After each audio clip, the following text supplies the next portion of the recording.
When you get a numeracy-based question in DT exams, the skills that you need to answer them will be no different to what you've already learnt in your maths lessons. We tend to get questions on area, ratio, percentages, interpreting graphs, that sort of thing.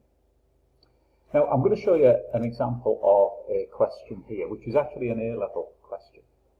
You can see here that the person who answered this actually got 1 mark out of 4 marks, which isn't a great result. Now, I know that the person who wrote this knows what they're on about, and I think that the reason they got this wrong is they just got muddled up.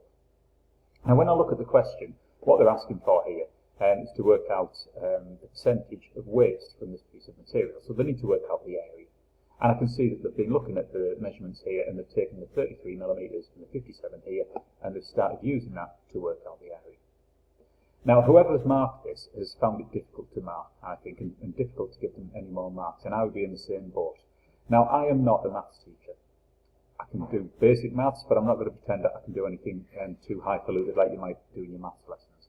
So you need to make this very straightforward for us to mark, but equally you need to make it very straightforward for yourselves to follow, so that when you are trying to get your workings out onto the page, you're not getting yourself muddled. And I think that's what's happened here. I think they've got themselves in a muddle and they've not been able to follow their own thought process. So what I would like to suggest is, if you do a question like this, which I've made up, that you're laying your work out very clearly. So for this one here, if we were going to be doing a bit of casting, you would first of all make a wooden pattern for it. The wooden pattern will be this shape, like the kind of white area that we've got here, and we will press that into some sand. When the sand's being compacted around it, we will take that wooden pattern out and we will pour molten aluminium in. So the molten aluminium will take the space of the wooden pattern, which, as I say, is the same as the white shape on there. So you need to work out the volume of this white area minus the two shapes, and the same for this one.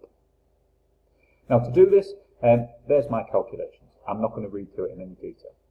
What I would like you to be aware of in terms of how I've done this, and this is the way that I think you should be doing your work, is I've put some subheadings on there. I've made it very clear for whoever's going to be marking this that that is how I've got that answer for that particular part. So I've worked out the overall volume as if there were no parts removed.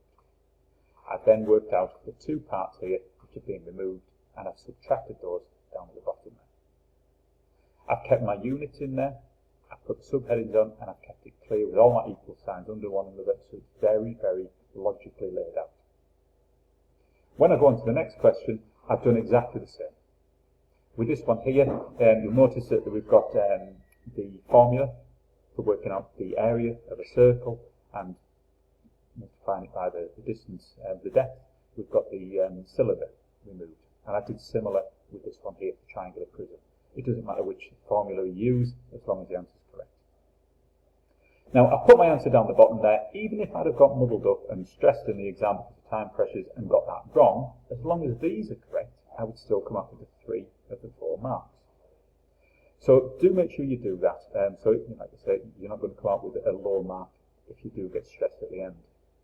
Now, a couple of things to point out. Examiners, for whatever reason, I think just to maybe catch us out more than anything, is they often give measurements here in centimetres, and they will ask for the answer in millimetres. So check that you don't fall into that trap. I've not done that here, I've just kept the units the same. The other thing that's worth checking, as it says at the top here, it says give your answer to 2 decimal places. Make sure that you've done that down at the bottom there, because if you haven't done to 2 decimal places, you would not get the mark. You will get the 3 here, but not for the 4th mark there. Now, if you wanted to have a go at this, you can do. You cover up the answers that are on the screen here, pause the video, and by all means have a go. If you wanted to try some other ones out, if you go onto the internet and type in, as I have done there, AQA, D&T, minimising waste, it will take you onto this page here. There's various questions at the bottom there. And interestingly enough, we noticed a mistake on this when we were checking that. So see if you can see that mistake and avoid that. When you're on that page, if you move along the bottom using these numbers, there are a few more questions which are also numeracy based, using things like area and costings and stuff like that, that you might want to have a go at if this is something that you need to practice. Okay, let us know if you need any help.